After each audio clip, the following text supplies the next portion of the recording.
Assalamualaikum warahmatullahi wabarakatuh. Waalaikumsalam warahmatullahi wabarakatuh. Yang pertama-tama dan yang paling utama, marilah kita panjatkan puji dan syukur kita kehadirat Allah Subhanahu wa Ta'ala, yang mana Ia telah memberikan kita di antaranya nikmat kesehatan dan nikmat kesempatan sehingga kita dapat mengikuti perkuliahan kita sebagaimana biasanya. Salawat beriringkan salam tak lupa pula kita hadiahkan kepada junjungan kita yaitu Nabi Muhammad SAW, yang mana dia telah membawa kita dari zaman kegelapan hingga zaman yang terang benderang seperti yang kita rasakan pada saat ini. Baiklah,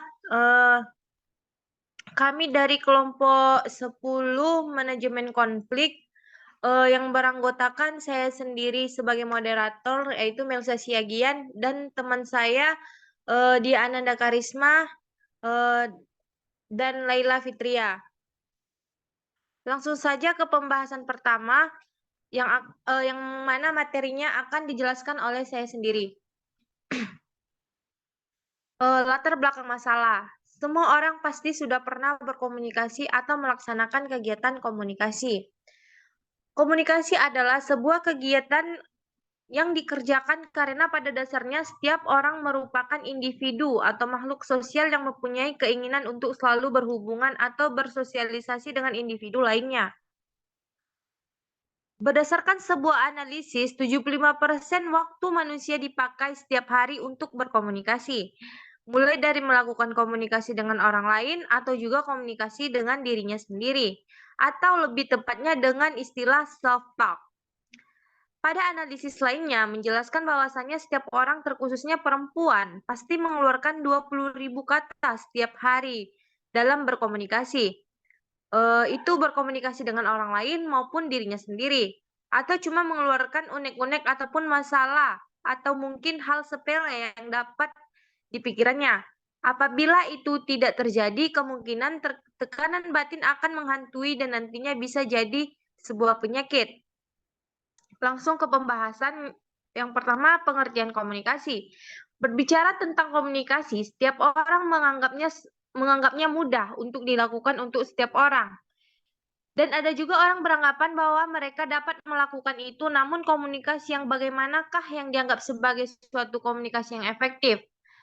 Pada dasarnya, kegiatan komunikasi di kehidupan sehari-hari biasanya dalam terstruktur, hingga peranan komunikator menjadi tumpang tindih.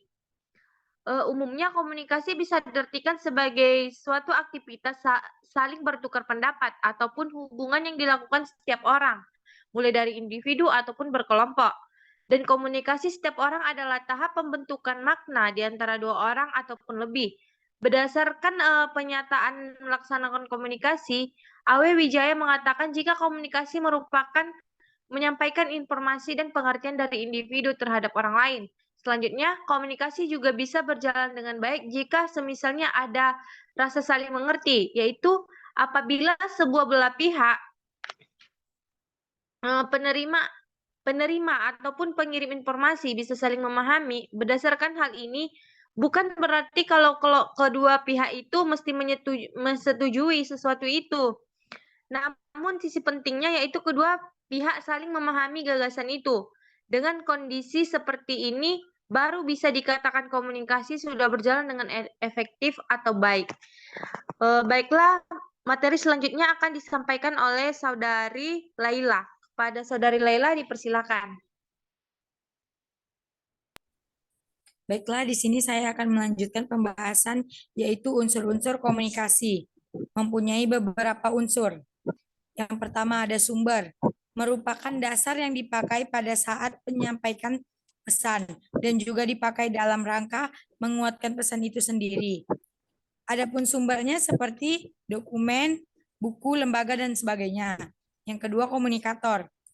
Merupakan individu atau kelompok yang menyampaikan pesan komunikasi sebagai sebuah tahap atau proses. Kemudian komunikator bisa menjadi komunikan atau sebaliknya. Komunikan bisa menjadi komunikator. Yang ketiga, pesan. Merupakan keseluruhan terhadap apa yang telah disampaikan komunikator. Kemudian inti pesan itu jadi petunjuk terhadap upaya mencoba mengubah tingkah laku serta sikap komunikan. Yang keempat, channel atau saluran.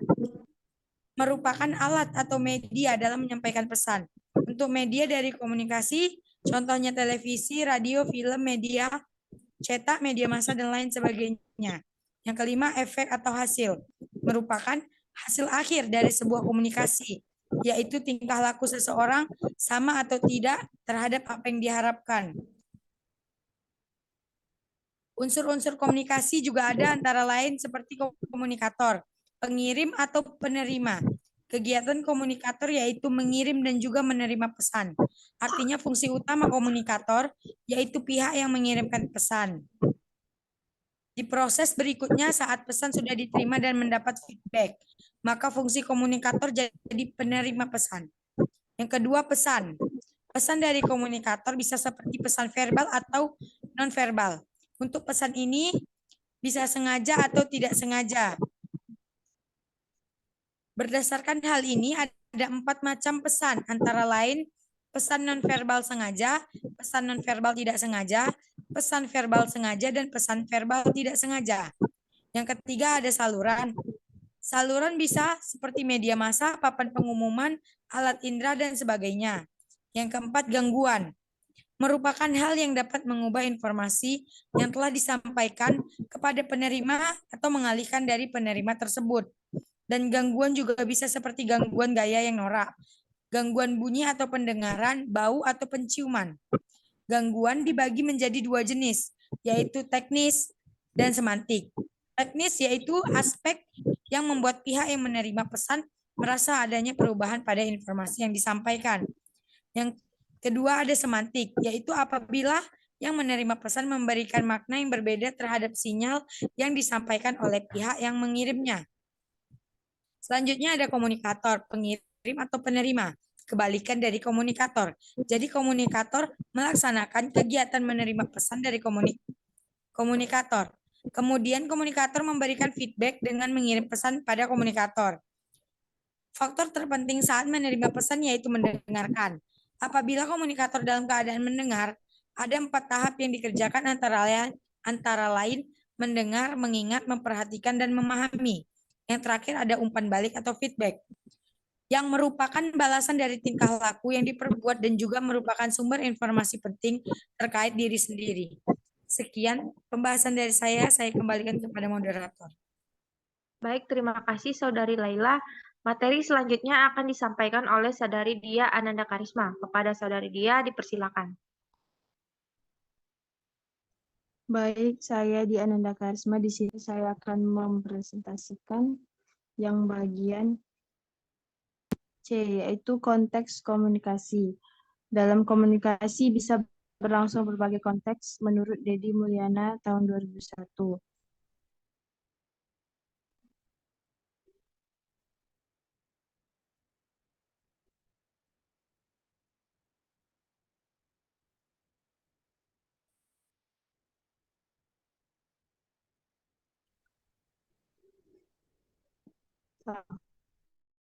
Tahun 2001.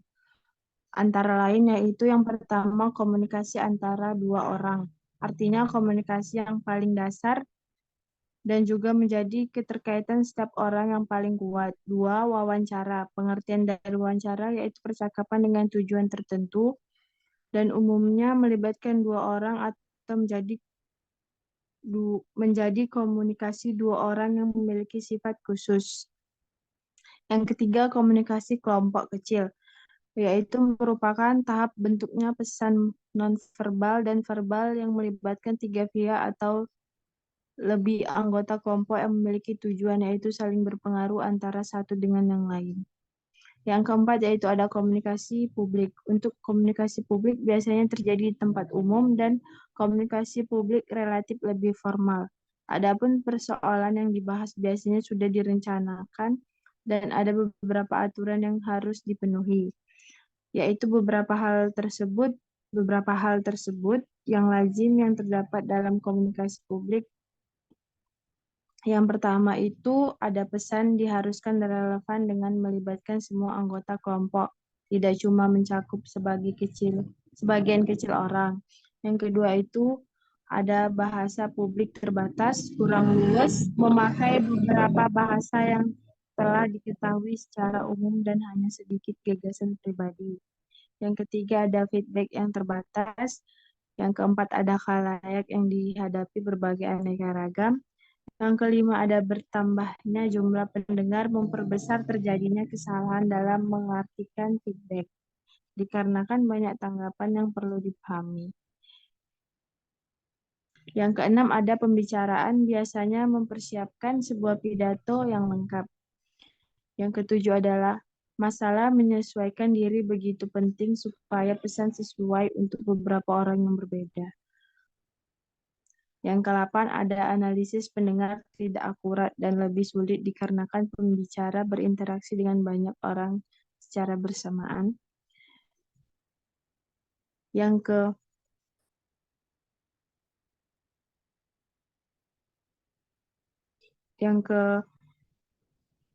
selanjutnya yaitu kadang-kadang susah memfokuskan perhatian pendengar kepada pesan, dan yang terakhir ada perubahan pesan bisa menjadi banyak dikarenakan banyak pendengar. Selanjutnya yang kelima ada komunikasi organisasional.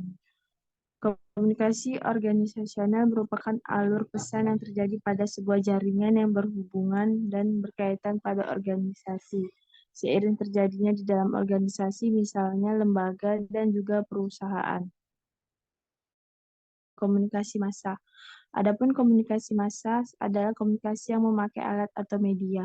Untuk sumber pesan dikomunikasi lewat elektronik atau media cetak. Kemudian komunikasi massa merupakan komunikasi yang paling formal serta mahal. Baik, selanjutnya saya kembalikan ke moderator.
Baik, terima kasih Saudari Dia.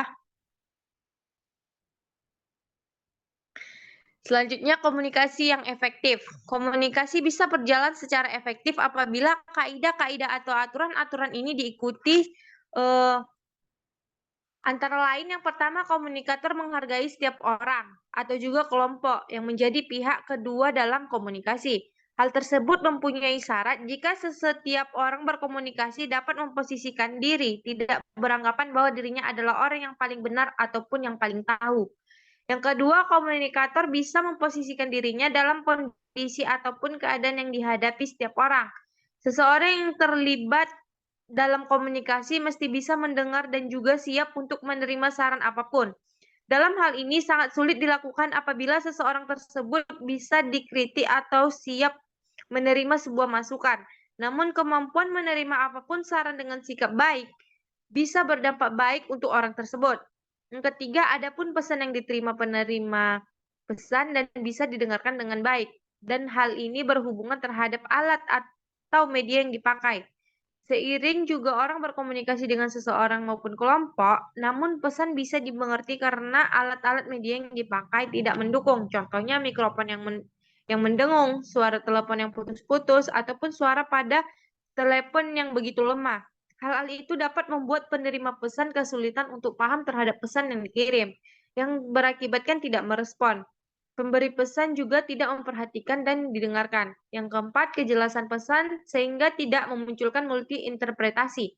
Persis sama dampaknya dengan masalah media yang rusak. Di bagian ini berhubungan dengan kejelasan ini pesan itu sendiri. Contohnya, jika pemberi pesan memakai istilah yang susah dimengerti oleh penerima pesan, maka bisa mempersulit penerima pesan untuk paham terhadap pesan yang dikirim. Yang kelima, berhubungan dengan sikap rendah hati dan bisa mendengarkan orang lain. Ini hubungan dengan karakter atau tingkah laku setiap orang, pemberi ataupun penerima pesan. Mencakup di dalam tingkah laku dan juga sifat ini adalah kerelaan untuk menghargai dan bisa mendengarkan individu lain. Jadi, kesimpulan dari makalah ini, sebuah komunikasi bisa berhasil dan berjalan secara efektif apabila unsur-unsur pada komunikasi berjalan serta berfungsi secara baik. Berdasarkan penjelasan di atas, komunikasi tidak mesti selalu berakhir dengan persetujuan. Namun, setidaknya ada sesuatu yang dipahami atau dimengerti terkait dengan apa yang disampaikan. Fungsi dasar komunikasi bukan cuma sekedar meyakinkan seseorang agar menyetujui pesan yang dikirimkan. Namun komunikasi itu juga dapat dilakukan dengan maksud menyampaikan informasi dan tidak ada maksud untuk menggurui. Saran, dalam makalah ini mungkin masih terdapat banyak kesalahan dan masih juga sadar bahwa pemakalah jauh dari kata sempurna. Oleh karena itu, kami harapkan kritik juga dan saran bersifat membangun demi mengembangkan perbaikan makalah ini. Dan mudah-mudahan makalah ini bisa menambah ilmu dan wawasan kita serta manfaat terutama untuk kami dan untuk yang membacanya. Sekian hasil presentasi dari kami. Lebih dan kurangnya saya mohon maaf. Saya akhir dengan wabillahi taufiq walhidayah. Assalamualaikum warahmatullahi wabarakatuh. Waalaikumsalam warahmatullahi wabarakatuh.